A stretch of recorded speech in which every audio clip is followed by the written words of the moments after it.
Greetings from the land of the Greyhounds. I'm Doc Elder. My privilege to be the voice of Eastern New Mexico University Athletics. And today I have a very important task. I get to introduce to the world the new president of Eastern New Mexico University, Dr. James Johnston. Dr. Johnston, welcome to Eastern New Mexico University. Thank you very much. We're really excited to be here.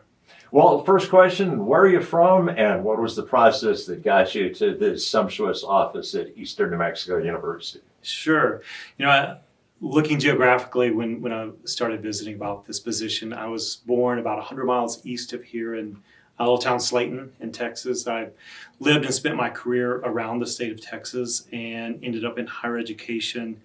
Actually, when I lived in Houston, my home discipline is radiologic science. I was interventional radiography at MD Anderson and really loved teaching there. I loved the teaching and the research there. And that's where I started into higher education. And the administration really came because I really enjoyed providing that access and opportunity. I'm a first generation college graduate. My parents, very hardworking farmers, they didn't have the opportunity to finish high school, and they set a goal for all 9 of us children to finish high school. And I was the overachiever, I guess. I kept going. But really, what attracted me to Eastern, it's back in this part of the world that I consider home. And the most rewarding part about higher education is that access and opportunity for students. And here it's doing that for the students and the people that started where I started and where my wife Stephanie started. So it's truly a privilege to be here and to do this work here. I understand your wife actually has a New Mexico connection. Yes, sir. She was born in Alamogordo, and she grew up in Las Cruces and ended up in Texas. We met there, and so she followed me the first part. So we're back in New Mexico.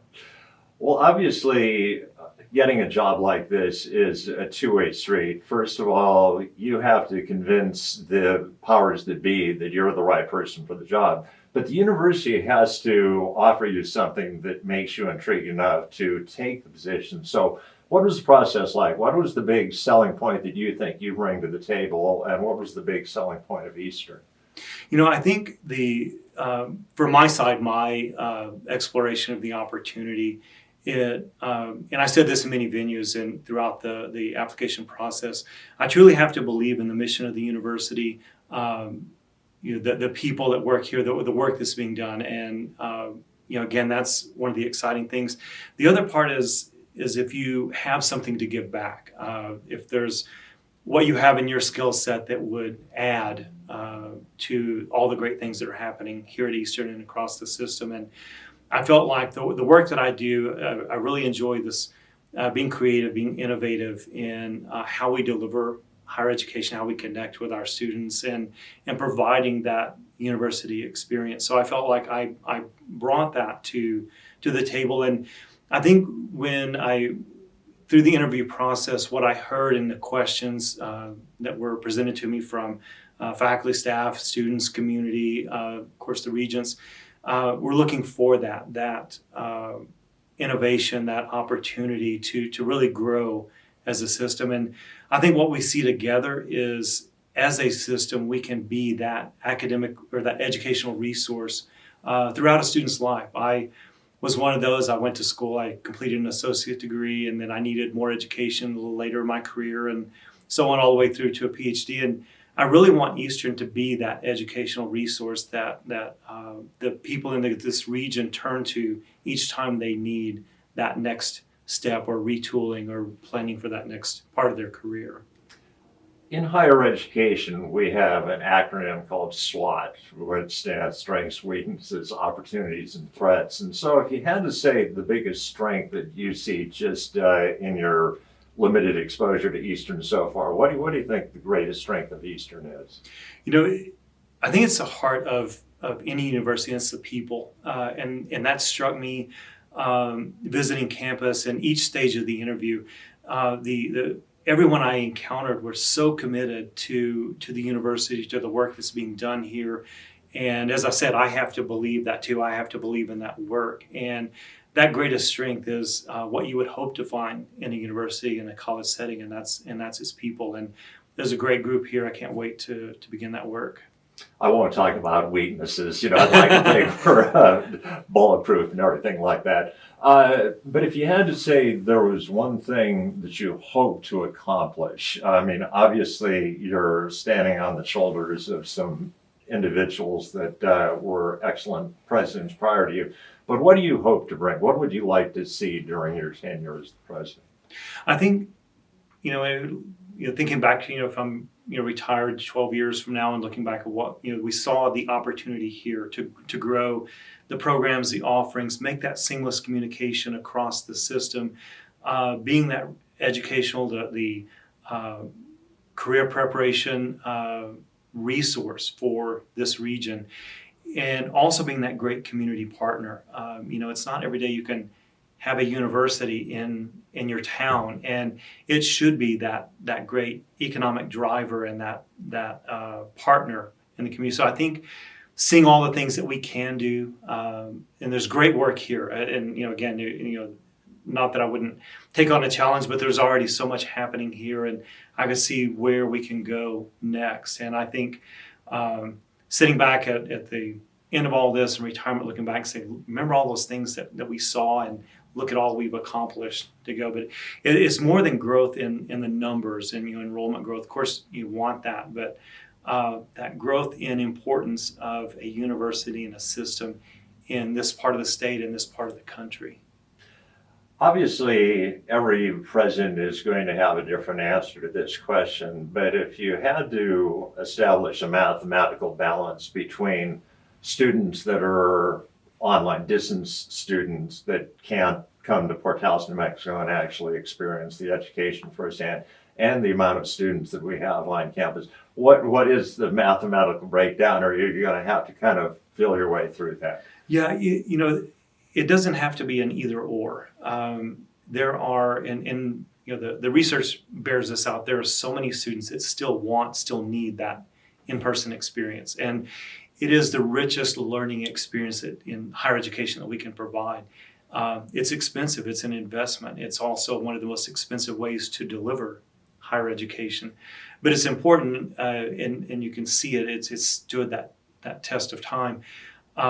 We saw that through the pandemic. A lot of students struggled in that online or that hybrid environment. They needed to be in person, and we all worked very hard to get back to it as quickly as we could. So I think within the demands and the resources that you have, as big an in-person presence as your resources will bear, I think that's being that partner and that service to your region. The online, I think, there's always been a market there, a traditional, fully online environment.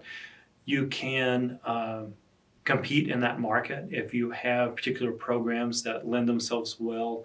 I think it's great to be in that market. It's also not cheap. The technology and the staff to support delivering education in that way. What I see also, there's a new middle, I think, coming out of the pandemic. There's students that, I need a little bit of flexibility. I'll sacrifice that in person for a little bit more flexibility in my schedule because whatever life obligations we have, whether it's working to pay your way through college, I've been there, I've done that several times, family obligations, whatever that is. That's the new area that I think higher education, we will define together. And I think if you have those students that are living on campus and taking 2 or 3 in-person classes, but they have that 1 or sometimes 2 classes online or hybrid, we can do that. The ability to support, deliver those support services, to me is easier in person. We can do it online, but if you have them physically present, we can help them succeed in, I think, an easier and more efficient way.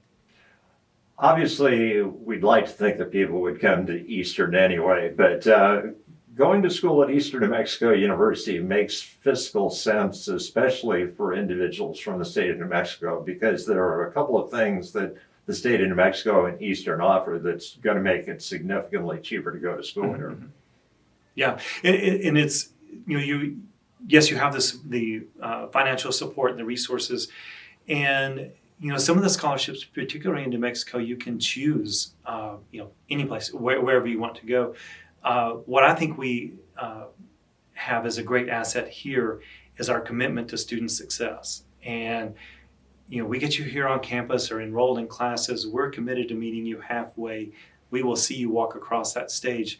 Not that the others don't, but we are, I think, ideally situated. The class sizes, the commitment of the people here, they will succeed here. So it's that great investment and the return on that investment, I think, for the students that come here.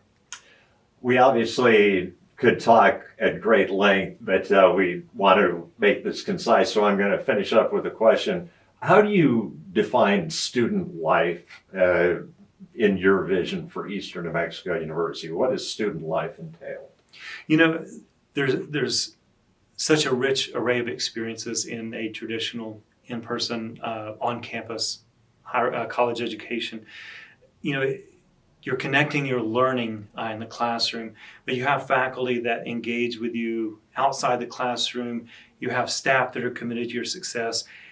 And I think, and you don't find this just anywhere, but the community is so committed to this university. They want to see us bring students back. They want us to succeed.